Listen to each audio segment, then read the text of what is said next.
How to change Gamepad button mapping. Hi there, welcome back to the channel. In this video, you're going to learn how to change the button mapping on your Gamepad step by step.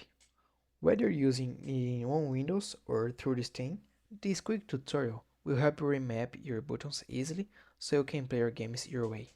Let's get started. Part 1. Using Windows.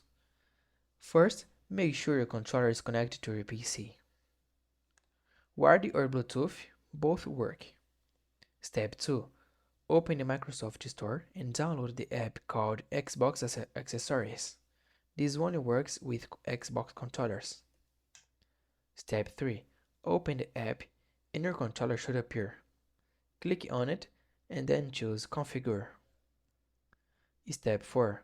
Now click New Profile and restarting remapping your buttons. Just click a button and assign it to any other input you prefer. Step 5. Once you're done, click Save and assign the profile to a slot. Part 2. Using Steam.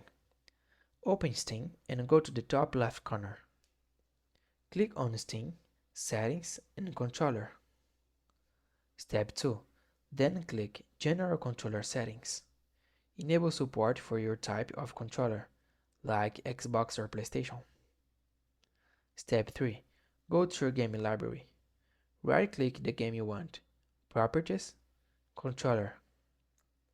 Step 4. Choose Enable Steam Input. Then click Edit Layout. Now you can remap each button to your linking. When you're done, click Export Config if you want to save or share it. And that's it. That was a quick and easy tutorial on how to remap your Gamepad buttons using Windows and Steam. If you found this tutorial helpful, don't forget to like the video and subscribe to the channel for more tips like this. Thanks for watching, see you in the next one.